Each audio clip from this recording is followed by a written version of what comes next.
For those reading the Doomsday Clock, the big DC event that was supposed to explain all of the universe-altering reboots that have taken place since the Flashpoint event in the New 52 in 2011.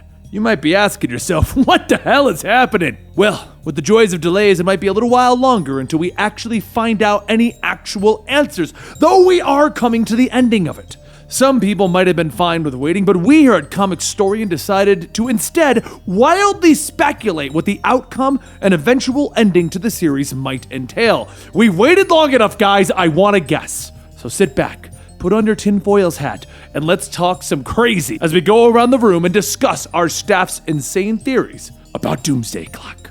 Number 1, Dr. Manhattan is experimenting. Now, at the end of Watchmen, Dr. Manhattan has left the Earth to create new life, but instead, he came upon the DC universe and began to mess around. Rather than creating life as he was supposed to do at the end of Watchmen, Manhattan wanted to see how little changes in history would affect the outcome of the world itself. This is why he moved the Green Lantern battery away from Alan Scott, killing him, and thus avoiding the formation of the Justice Society. Of course, as we saw, without those legacy heroes, without the Justice Society to lead them, to mentor them, the DC Universe was led down a darker path, with the world heading into the same Cold War state that the Watchmen universe was in. Instead of nuclear powers during the 80s, however, it was a superhuman arms race in 2019. Riots in Gotham and Metropolis over this Supermen theory mirrored the world that Manhattan left, and a possible superhero registration act would be placed into effect, matching the one that forced Night Owl and the other heroes to step down.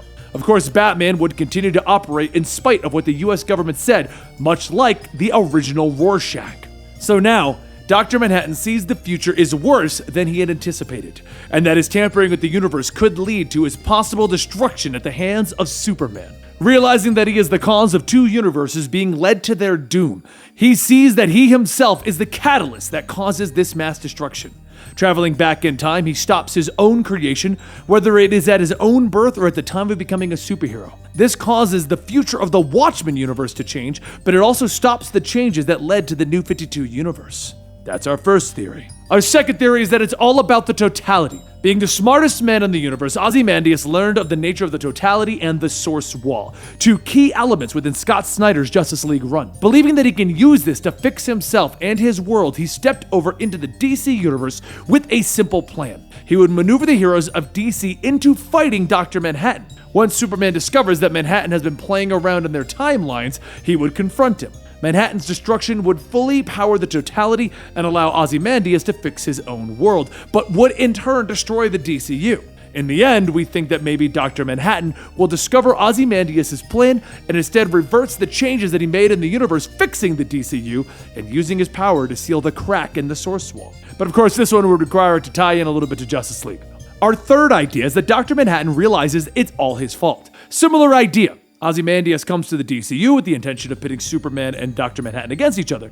Realizing that such a fight would end in nothing but the mutual destruction of the DCU and the Watchmen universe and himself, Dr. Manhattan is convinced by Ozymandias that the only way for everything to be put right is for Dr. Manhattan to end his meddling. Using his near-limitless abilities, Dr. Manhattan goes back in time and stops himself from ever being created, thus fixing both universes and the DC timelines.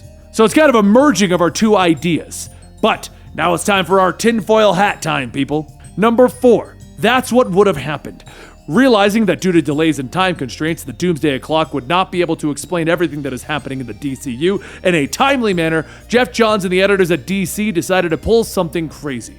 In the final pages of Doomsday Clock, they're going to reveal that Dr. Manhattan is standing on the surface of Mars looking upward into the vastness of space. Brief flashes to the DCU post-Flashpoint are filling his mind.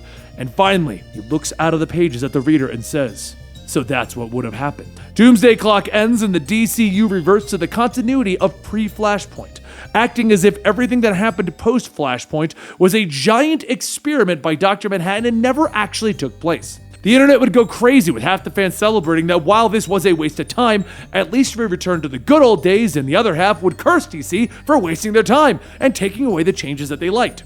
So those are our 3 ideas as to what may happen with Doomsday Clock. But now I want to know your ideas, and if we get enough good ones in the comments down below, we'll credit you guys and make a follow-up video, fan theories to the Doomsday Clock crazy theories. So let me know in the comments down below which of our 4 ideas you like the most, and don't forget to subscribe to our channel to keep up to date on all of your favorite comic books, movies, video games, and all the good stuff. I'll see you next time right here.